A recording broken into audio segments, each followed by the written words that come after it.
Bismillahirrahmanirrahim. Assalamualaikum warahmatullahi wabarakatuh. Alhamdulillahirabbil alamin. Allazi 'allama bil qalam, 'allamal insana ma lam ya'lam.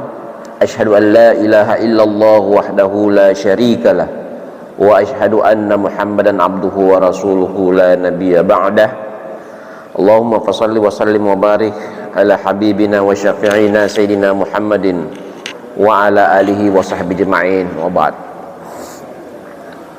Bapak Ibu kaum muslimin dan muslimat jemaah salat subuh Masjid Raya Bani Umar yang dirahmati Allah Subhanahu wa taala, sangat senang sekali dan kita patut bersyukur kepada Allah Subhanahu wa taala atas segala nikmatnya kepada kita sekalian, nikmat yang tidak bisa kita hitung, nikmat yang tidak bisa kita balas, nikmat yang kepadanya kita bergantung. Tidak ada yang bisa memberikan segala fasilitas ini kecuali Allah Subhanahu wa taala. Mari kita berselawat kepada baginda Rasulullah sallallahu alaihi wasallam, nabi yang memberikan suri toladan, nabi yang telah menyempurnakan amanah risalah tanpa sedikit pun yang tertinggal, sehingga insya Allah bagi kita yang mengikuti sunnah Rasulullah Sallallahu Alaihi Wasallam, insya Allah akan senantiasa berada di jalur yang semestinya, berada di jalan Siratal Mustaqim, sehingga kita dapat mengisi dan menghadapi kehidupan dunia kita yang sementara ini, dan insya Allah kelak nanti dapat dengan jiwa yang tenang menghadap Allah Subhanahu wa taala. Bapak Ibu sekalian, insya Allah pada hari ini atau pada subuh hari ini kita akan kembali mengkaji kitab Ihya Ulumuddin untuk tema mengenai halal dan haram. Allah Subhanahu wa taala di dalam syariatnya sebagaimana dikemukakan oleh fuqaha, ya, kita mengenal ada istilah al-ahkamul khamsah, ada 5 kategori hukum, ya. Yang pertama yang disebut dengan wajib, ya. Wajib ini seperti salat fardu, ya, puasa Ramadan. Kemudian ada kategori sunnah atau mandub, ya. Itu kalau tadi tidak boleh ditinggalkan, ya. Istilah daripada fuqaha kita itu yusabu ala fa'ilihi, ya, diberikan pahala bagi mengerjakannya, wa yu'aqabu ala tarikihi, tapi diberikan akibah, diberikan siksa bagi yang meninggalkan. Level keduanya ada mandub atau sunnah. Kalau ini yusabu ala fa'ilihi, diberikan pahala jika dilakukan, kemudian tidak mengapa, wala yu'aqabu, tidak disiksa jika meninggalkan, ya. Banyak amalan-amalan sunnah seperti puasa-puasa Senin Kemis, ya, salat-salat sunnah rawatib dan seterusnya. Kemudian ada yang mubah. Yang mubah ini kebanyakan menyangkut amaliyah kita sehari-hari, makan, minum, lari, ya, tidur, sebagainya. Ada yang makruh, ya, tidak mengapa kalau dilakukan, tetapi diberi pahala jika meninggalkan. Kemudian yang terakhir ada yang haram, ya. Haram ini kebalikan daripada wajib. Bila dikerjakan mendapat dosa, tapi bila ditinggalkan mendapatkan pahala. Jadi dengan demikian maka sesungguhnya kita umat Islam ini banyak sekali peluang untuk mengumpulkan amal kebajikan. Cukup meninggalkan yang haram, ya. Ketika Bapak Ibu menghadapi sesuatu pilihan, ada di situ pilihan yang haram yang tidak layak untuk kita ambil, tidak layak untuk kita nikmati, begitu kita tinggalkan, insya Allah itu mendapatkan pahala. Makanya salah satu juga sebagaimana sabda Rasulullah Sallallahu Alaihi Wasallam, orang yang mendapatkan naungan, ya, di hari tidak ada naungan lagi, di hari panas teriknya padang mahsyar itu orang yang ditawari untuk berbuat zina, tetapi kemudian dia menolak karena takut kepada Allah, maka itu adalah salah satu sebagaimana besarnya pahala, sebagaimana besarnya dosa berzina, maka sebesar itu pula pahala ketika kesempatan itu datang tetapi tidak dilaksanakan. Hadirin rahimakumullah, kemudian itu dari sisi al-ahkamul khamsah. Kemudian kita juga mengenal istilah dalam fikih al-halal wal haram. Ini berkaitan dengan konsumsi, ya, berkaitan dengan kebolehan menggunakan sesuatu. Ada yang halal, kalau halal itu artinya hillun, ya, atau halun, terlepas, tidak ada beban, tidak ada beban, boleh, ya. Kalau tadi disandingkan dengan al-ahkamul khamsah itu, ya, kira-kira sejajar dengan al-mubah, ya, al-mubah. Kemudian ada al-haram, ya, yang haram. Kemudian di tengah-tengahnya ada lagi satu yang namanya syubhah. Nah, ya, jadi di sini 3 di sini. Kalau tadi 5, di sini 3. Halal, haram, dan syubhat. Berkaitan dengan apa namanya? Perilaku konsumsi, ya, sesuatu yang mau kita pakai. Dalam kitab ini Allah Subhanahu wa taala berfirman, ya, dituliskan oleh penulis kitab ini mengatakan, qala Allah taala kulu minat thayyibati wa'malu sholihan. Makanlah yang baik-baik dan laksanakan amal soleh, ya. Makan yang baik-baik. Ini dalam ayat lain dikatakan kulu min rizqillahi halalan thayyiban. Halal lagi thayyib. Kalau ini halalan, kalau ini at-thayyibat, ya, at-thayyib. Jadi menafsirkan Al-Quran itu, ya, tidak terlepas dari ayat-ayat yang lain. Jadi satu ayat itu terkait dengan ayat-ayat yang lain. Ayat lain mengatakan halalan thayyiban, kalau di sini minat thayyibat, berarti maknanya kira-kira sama. Kalau di sini, di sana dikatakan makanlah yang halal lagi thayyib, ya. Para mufassir kita, ya, para ahli kita mengatakan bukan hanya halal tapi juga thayyib, ya. Kita boleh mengkonsumsi minyak goreng, ya, kalau goreng pisang, goreng tahu, ya, ibu-ibu itu. Tetapi kalau sudah kebanyakan atau sudah tidak layak pakai, sudah sekali goreng, 2 kali goreng, itu sudah tidak thayyib, ya. Memang masih boleh tetapi tidak thayyib, sudah tidak berfaedah bagi kesehatan. Nah, ya, makanan-makanan lain, ya, ada snack-snack, ada minuman-minuman bersoda dan seterusnya, pada dasarnya boleh. Tetapi ketika itu kemudian tidak berfaedah bagi kesehatan, maka itu menjadi tidak thayyib, halal saja, tidak thayyib. Nah, kita diminta untuk yang thayyib, yang berkualitas. Wa'malu sholihan, kemudian setelah itu beramal baiklah. Jadi penulis buku ini melihat dari sisi struktur ayat. Struktur ayat mengatakan makan dulu baru beramal soleh, ya. Jadi Bapak Ibu sekalian, begitu rincinya ulama kita dalam memahami Al-Quran, bahkan urutannya pun kalau yang lebih dulu disebut berarti itu lebih penting daripada yang kedua, ya kan. Dalam ayat lain dikatakan misalnya, ya ayyuhallazina amanu atiullaha wa atiur rasul wa ulil amri minkum. Ini taatlah kepada Allah, Allah dulu nomor 1. Wa atiur rasul, taatlah kepada rasul. Wa ulil amri, dan pemangku atau pemegang wewenang atau disebut pemerintah. Pemerintah ini nomor 3, itu pun tidak ada atiu di situ, hanya pakai waw ataf dan. Tetapi itu pun, ya, oleh ahli bahasa dikatakan semakna dengan depannya. Tetapi ketaatan kepada Allah, ketaatan kepada Rasulullah, ya, dengan ketaatan kepada ulil amri tadi itu ada perbedaan, ya.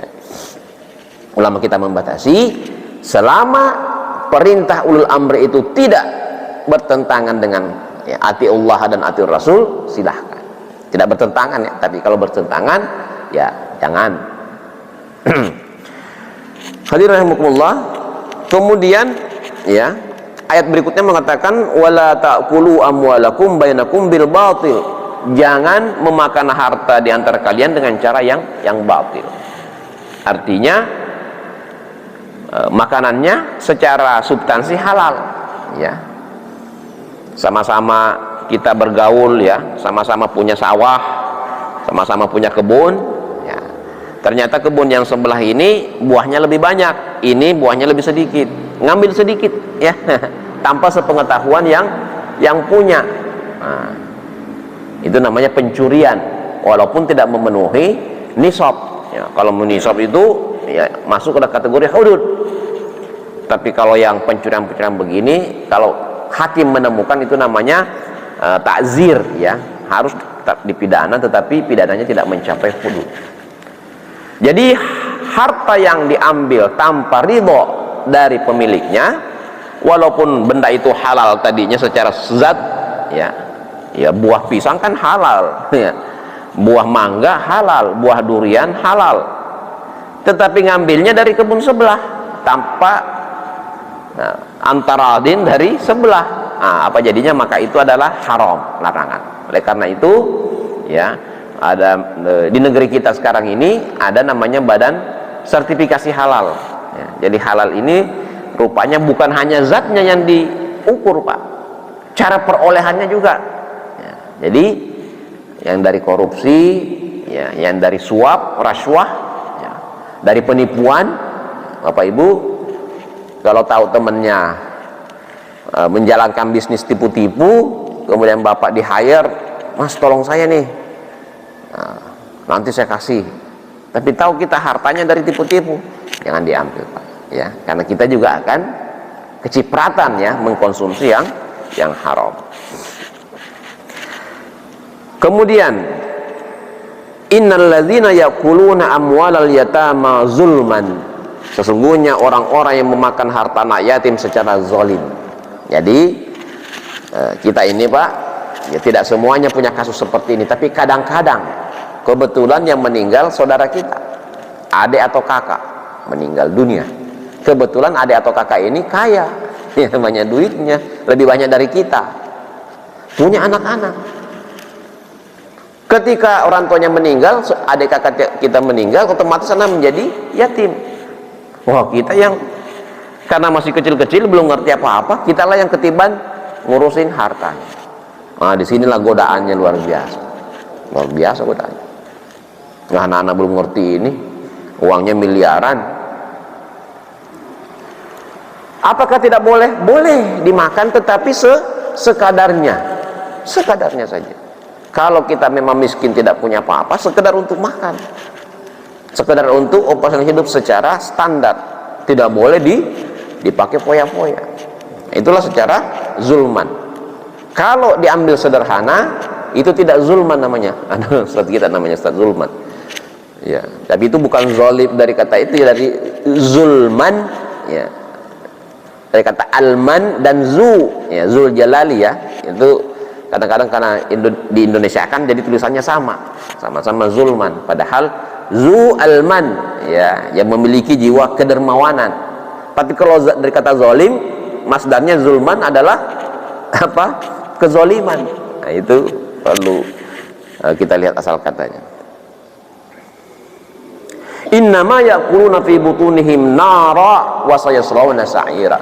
Orang-orang begini yang makan harta anak yatim secara zalim, sesungguhnya yang dimakan itu tidak lain adalah api ya, api yang dimakan itu.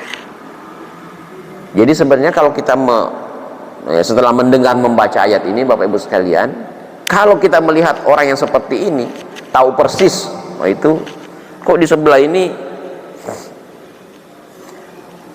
harta anak yatimnya dipakai poya-poya, dibeli mobil mewah, dipakai jalan-jalan ke luar negeri ya, makan. Nah, kita bisa melihat orang yang sudah memiliki keyakinan betul terhadap ayat ini, Bapak Ibu sekalian, itu dia seperti melihat api yang dimakan oleh orang itu ya, api yang dimakan. Nah, dan wasayaslawna sa'ira, orang-orang seperti ini na'udzubillah ya, akan menghadapi atau memasuki neraka sa'ir.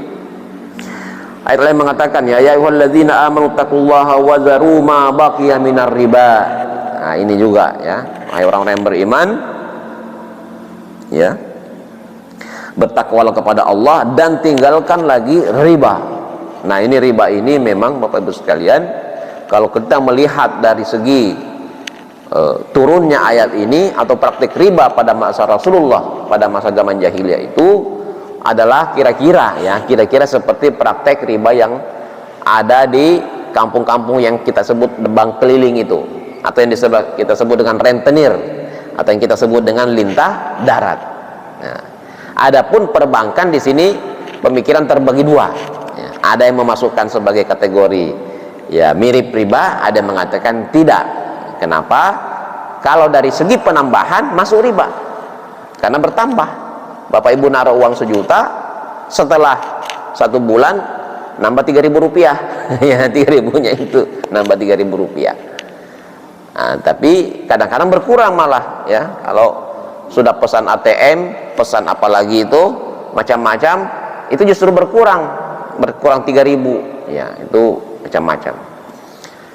Nah, dari segi jumlah bertambah, tapi dari segi yang satu lagi, dari segi ilat ya, kalau kita melihat ilatnya riba itu benar-benar menghabisi ya, orang yang tadinya punya duit menjadi habis, bahkan orang yang tadinya merdeka tiba-tiba menjadi budak. Kenapa? Karena berlipat. Pinjam 100 tidak bisa bayar menjadi 200 tidak bisa bayar lagi menjadi 400, begitu seterusnya. Itulah riba yang terjadi nah itu juga yang terjadi pada bank-bank keliling ya. Kalau kita yang bunganya sampai berapa itu 20%, 30% itu yang seperti lintah darat ya. Ya. In kuntum mu'minin, jika kalian benar-benar beriman. Fa illam taf'alu, kalau masih ya berperilaku riba, fa'zanu biharbi minallahi wa rasulihi, maka kumandangkanlah perang. Jadi Allah benar-benar ya bermusuhan dengan para pelaku-pelaku ya, pebisnis riba ini ya. Itu adalah perang ya, genderang perang dari Allah dan Rasulnya. Wa intu betum falakum ru'usu amwalikum. Tapi kalau udah berhenti ya, dulu salah seorang ya diriwayatkan Al-Abbas ya, termasuk paman Nabi ya, itu juga diriwayatkan melakukan riba juga. Kemudian setelah ada larangan ini, kemudian semua tagihan-tagihan yang sudah bergudung itu, falakum ru'usu amwalikum, ambil modalnya saja. Kalau tadi pinjam 100, ambil saja 100, sisanya itu lepaskan ya, seperti itu.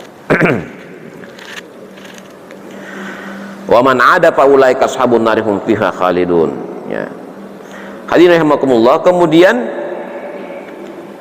diriwayatkan juga bahwa beberapa sahabat Nabi atau para sahabat Nabi Shallallahu alaihi wasallam, mereka begitu ketat di dalam menyeleksi konsumsi mereka ya.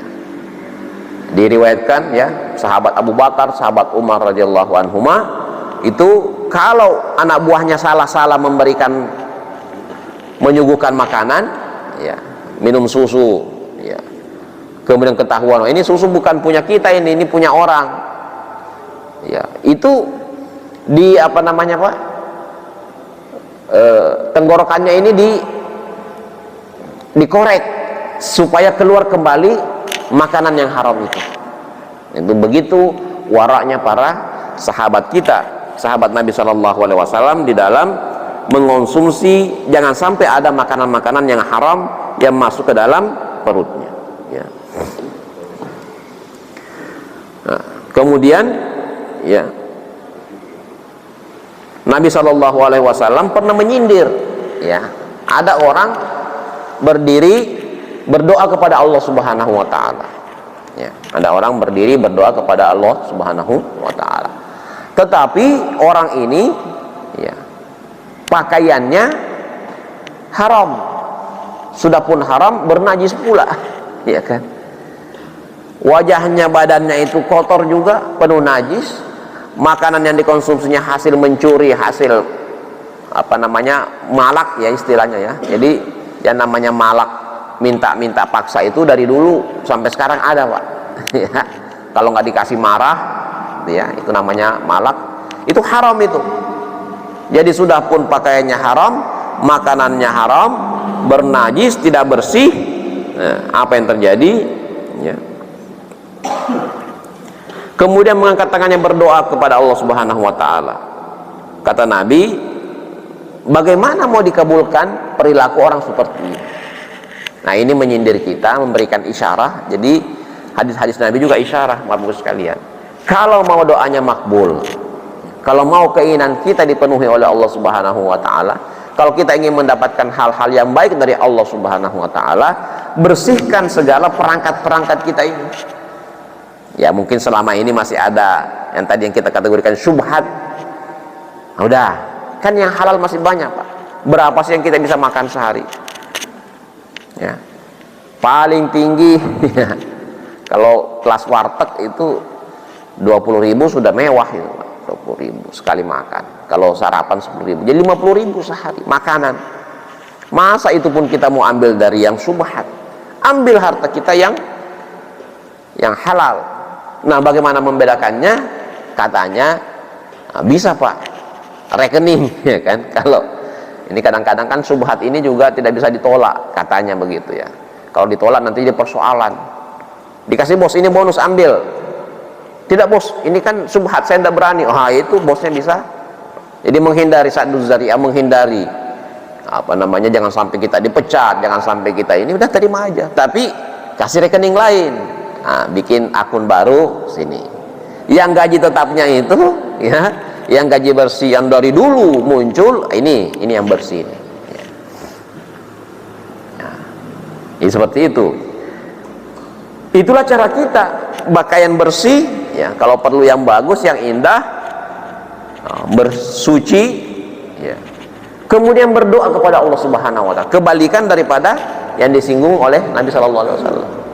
Maka insya Allah kalau kita makanannya halal, pakaiannya halal, makanannya bersih, pakaiannya bersih, perilakunya juga bagus, ketika berdoa mengangkat tangan kepada Allah Subhanahu wa taala, kalau di sini katakan bagaimana mungkin dikabulkan, kalau seperti ini kebalikannya mungkin, kata Nabi, bagaimana mungkin tidak dikabulkan ya, seperti itu.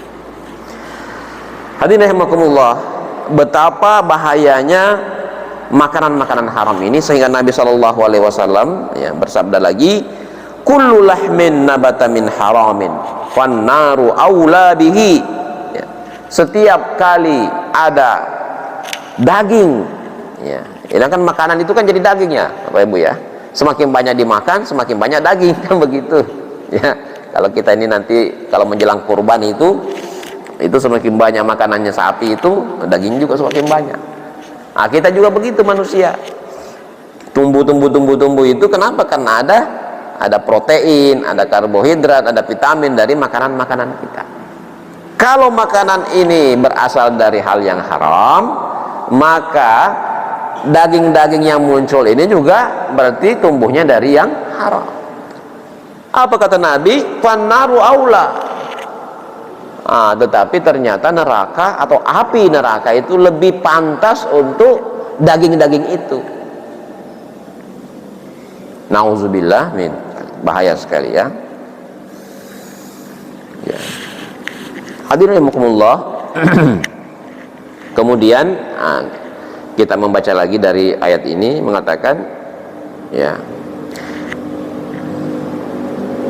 yang mana saja klasifikasi daripada yang halal dan yang haram ini. Sebenarnya dikatakan di sini ya, bahwa rincian daripada yang haram dan yang halal itu sebenarnya lebih banyak kepada kitab-kitab fikih ya. Jadi atau tafsir, innama harrama alaikumul maitah ya, hurimat alaikumul maitatu waddamu walahmul khinzir. Itu makanan yang secara substansial adalah haram ya. Al-maitah, bangkai. Yang kita bayangkan bangkai yang busuk ya, kadang-kadang ada bangkai yang tidak busuk, Pak.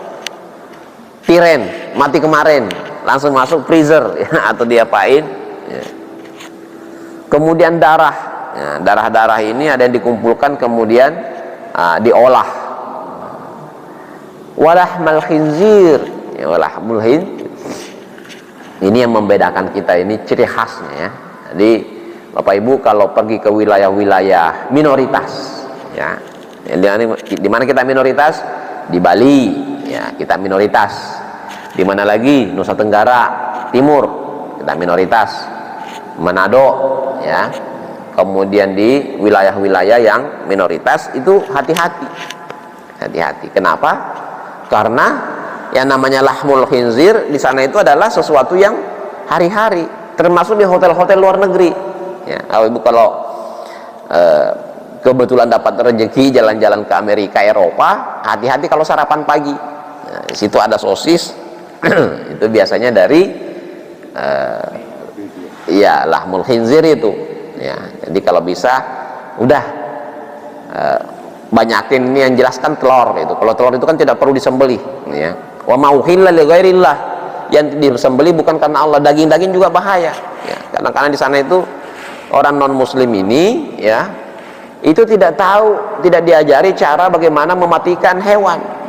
Kadang-kadang hanya ditusuk saja, kadang-kadang dipalu-palui, ya. Kalau Islam kan jelas, disembelih, bahkan petunjuk jenisnya juga lengkap. Cari urat leher yang paling di sini yang paling cepat mati, gunakan, ya, pisau yang paling tajam supaya cepat, supaya penderitaannya sedikit dan darahnya maksimal keluar. Ya, tapi kalau yang lain ini macam-macam caranya. Ya, termasuk yang disembelih, sudah pun disembelih bagus Pak cara penyembelihannya, tetapi niatnya lain. Ya, kita sembelih kerbau ini, ya, kebetulan mungkin lagi bangun jembatan, ya, kita persembahkan untuk penjaga-penjaga yang gaib-gaib daripada jembatan ini. Nah, itu niatnya sudah lain, itu jangan dimakan, jangan. Walaupun Pak kari ada semua masakannya, sop semurnya kerbau, ya, itu kan dagingnya banyak, ya, tidak boleh. Jadi kita perlu untuk menseleksi semua itu. Nah, ya, termasuk khamar dan segala jenis namanya. Ada apa itu? Wine, ya, ada bir, ada vodka, ada apa lagi Pak? Siapa yang pengalaman itu? Itu banyak namanya itu. Semua khamar-khamar itu adalah haram, tidak boleh. Ya. Kemudian, nah ini dia, yaitu banyak menurut beliau di sini karena kitab Ihya Ulumuddin adalah lebih banyak kepada akhlak. Jadi untuk urusan detil-detilnya itu cukup kepada kitab-kitab fikih katanya, ya. Tetapi di sini disebutkan bahwa, ya, pada dasarnya Bapak Ibu sekalian, selain daripada yang disebutkan dalam Al-Quran dan hadis bahwa itu adalah haram, maka pada sebenarnya semua makanan itu secara substansial adalah halal. Ya. Jadi selain daripada bangkai, selain daripada lahmul khinzir, selain daripada darah, selain daripada apa tadi yang diniatkan bukan karena Allah, pada dasarnya boleh. Rasanya boleh dimakan. Nah, kemudian di hadis-hadis Nabi untuk al-hayawanat itu memang sudah ada ketentuan-ketentuan. Bagi yang paruhnya tajam itu untuk memangsa, itu tidak dimakan. Bagi yang punya cakar untuk memaksa burung-burung ini, itu tidak dimakan. Termasuk untuk binatang darat yang memiliki taring, ya, kemudian yang bercakar, kemudian yang menjijikkan, ya. Nah, cuma kalau menjijikkan ini dua versi. Oh, Bapak jijik, saya tidak jijik. Makanya kemarin ada persoalan masalah cacing-cacing apa itu, cacing-cacing pohon itu, ya.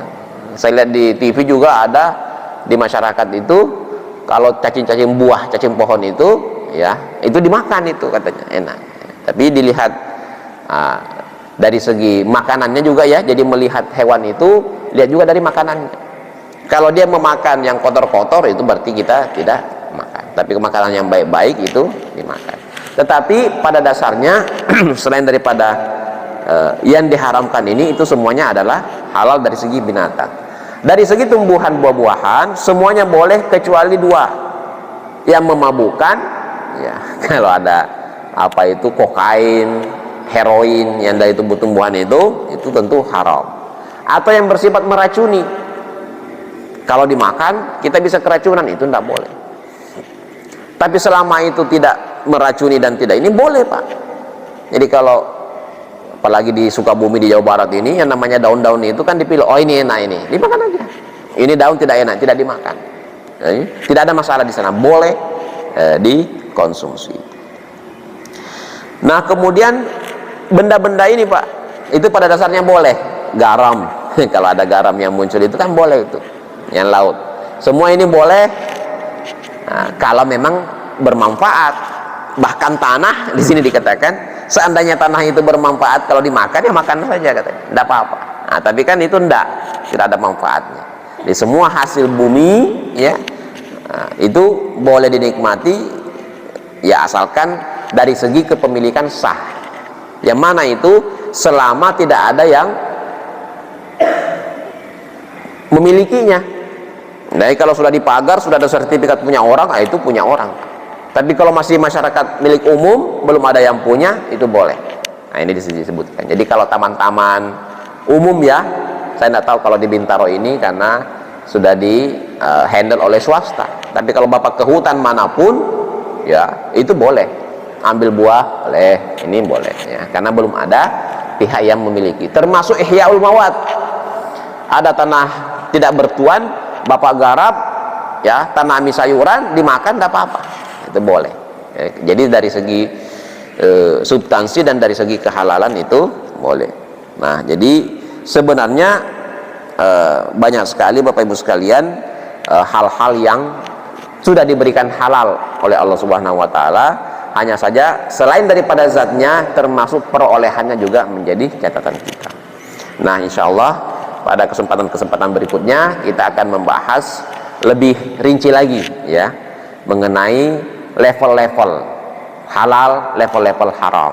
Jadi tadi antara level halal terbawah, jadi kemudian haram tertinggi, nanti di situ ada syubhat. Ada syubhat. Wa may yattaqi syubhat, ya, siapa yang menghindari syubhat, maka dia menghindari yang haram. Ya, itu yang perlu kita, karena perlu kita hindari. Karena betapapun alangkah malunya kita kepada Allah Subhanahu wa taala, demikian banyak nikmat yang diberikan kepada kita, tetapi kita justru mengambil hal-hal yang di luar daripada jangkauan. Ini boleh, ini tidak boleh. Kita pun sudah mendapatkan yang boleh, mau juga yang tidak boleh. Itu namanya berlebihan. Itu barangkali pengantar daripada kajian kita pada subuh hari ini. Mungkin dari Bapak Ibu ada yang ingin disampaikan supaya lebih hidup diskusinya, kita persilahkan ya. Silakan Bapak Ibu, ada yang mau disampaikan. Terima kasih. Silakan Pak. Waalaikumsalam. Tadi mengenai hukum haram halal ya Pak, kan ada kita misalnya ada saham ya, saham atau deposito. Ya. Itu bagaimana Pak bunganya untuk pendapatan dari deposito atau saham? Iya. Baik, tadi saya sudah sampaikan ya mengenai perbankan tadi ya. Jadi apapun yang terkait dengan yang disebut dengan bunga tadi, itu kita sebut tadi ada dua pendapat. Ada dua pendapat. Kalau riba bank keliling yang swasta itu, yang orang-orang saja, itu namanya kalau di kampung saya itu menternakkan uang, ya, beternak uang. Jadi boleh siapapun datang. Pak, saya butuh 1 juta, oke, 1 juta, berapa lama? 1 bulan, nanti balikin 1,2. Udah pergi dia. Ada lagi begitu. Jadi dia ternak duit. Tidak ada yang mengawasi, ya kan? Kemudian tidak terkontrol, suka-suka dia. Dan kalau sudah dia tidak melihat siapa yang boleh minjam atau tidak. Pokoknya datang minta dikasih. Kenapa? Karena kalau dia misalnya berhalangan, tidak bisa bayar, nanti dia tahu, oh itu nanti diambil sawahnya, diambil rumahnya, diambil. Kalau perbankan itu beda, ya, walaupun ada juga yang mirip-mirip, ya. Perbankan bedanya apa? Orang mengajukan pinjaman tidak semuanya diterima. Benar nggak Bapak punya penghasilan segini? Hanya sepertiga daripada gaji yang boleh dipakai untuk mencicil. Kemudian suku bunganya juga dipantau oleh Bank Indonesia, pemerintah. Pemerintah ini sudah menghitung bahwa kredit dengan bunga sekian itu masih wajar, tidak akan menghancurkan kehidupan seseorang. Iya kan? Cara begitu. Jadi dari situ Pak, ada yang mengatakan boleh. Artinya ada yang mengatakan bahwa bunga ini adalah riba. Kenapa? Karena bertambah.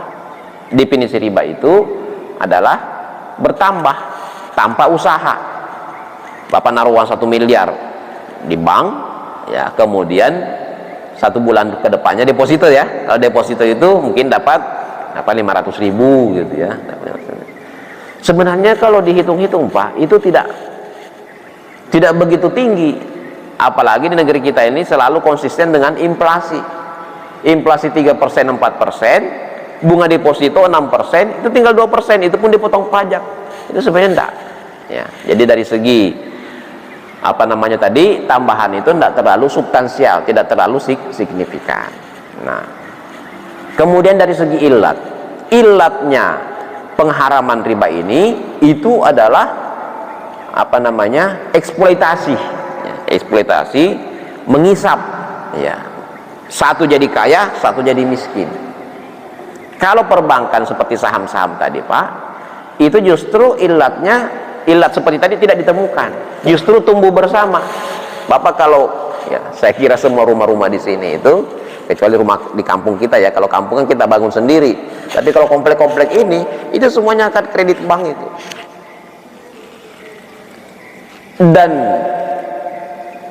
pertambahan nilai daripada si properti ini sejauh katanya ya, dan saya juga alami, itu lebih tinggi daripada pertambahan atau bunga yang dibayarkan oleh yang bersangkutan.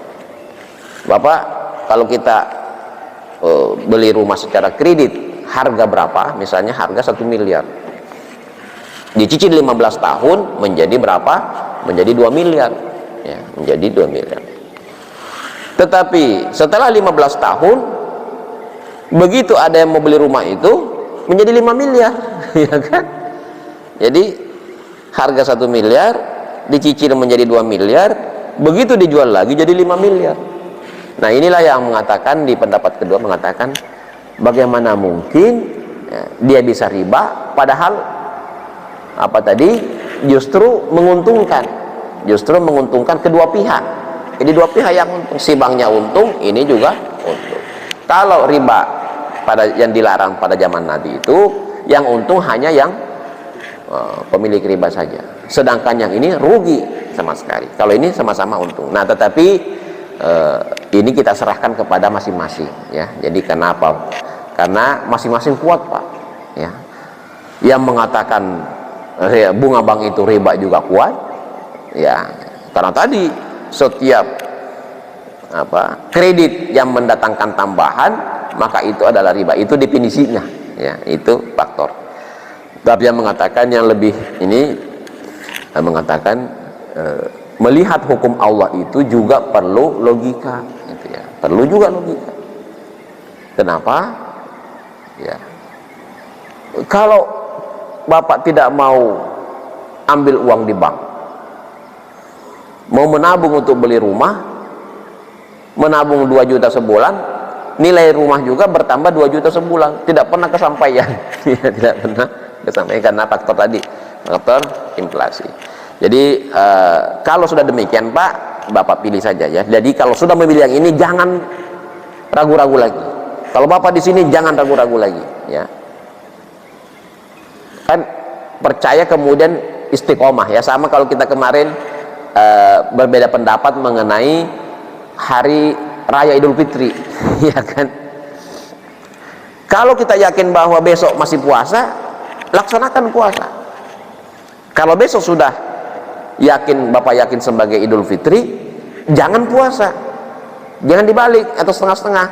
Sebenarnya sih rasa-rasanya besok itu sudah Idul Fitri, tapi udahlah puasa aja, ya jangan, nggak boleh begitu. Karena di sini penting sekali adalah semacam ketegasan begitu ya. Begitu Pak ya? Terima kasih. Tafadhol, silakan. Waalaikumsalam warahmatullahi wabarakatuh.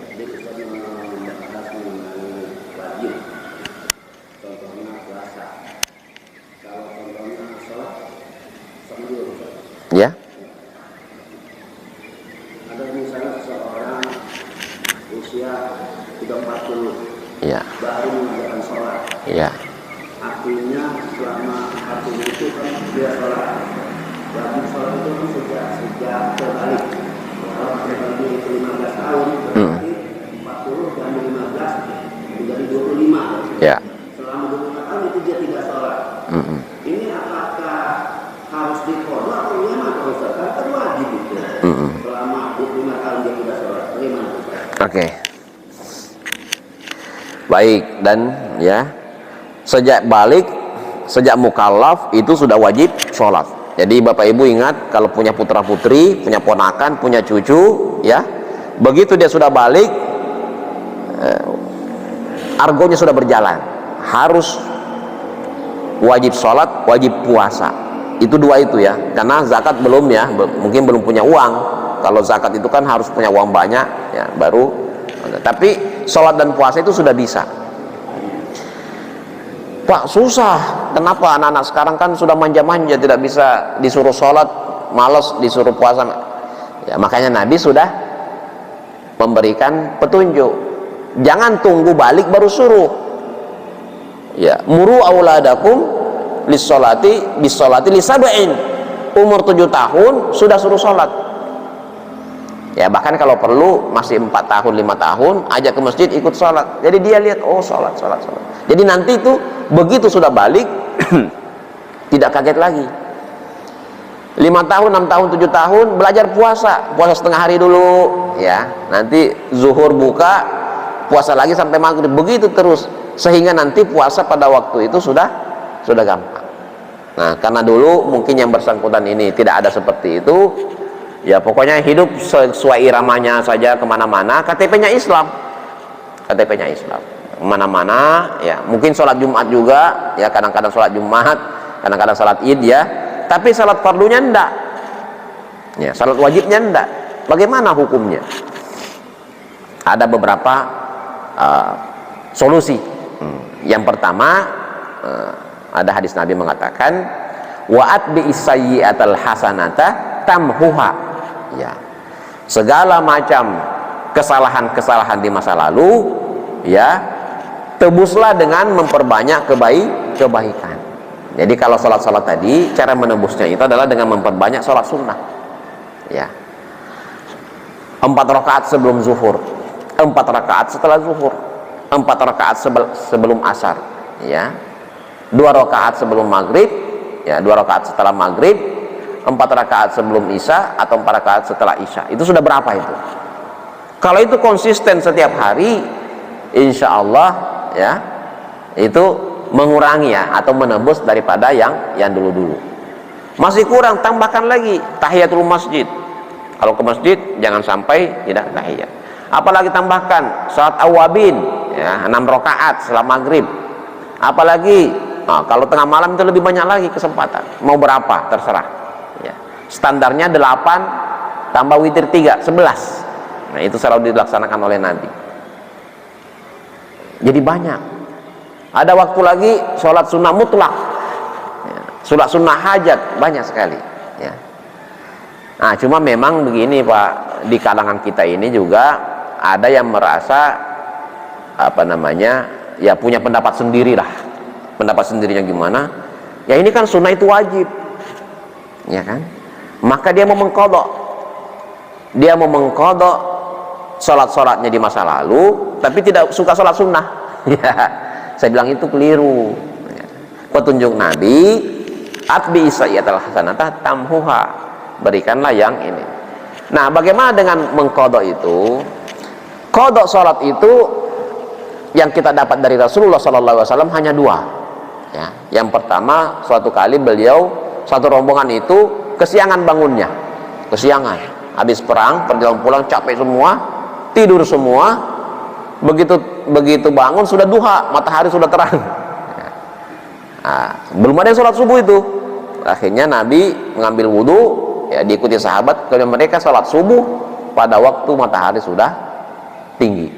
Nah, itu qada yang pertama. Qada yang kedua, pada waktu perang Khandaq, ya, pada waktu Madinah dikepung, ya, ada suatu masa di situ pertempuran sengit, ya, mulai dari pagi sampai isya, pagi sampai malam.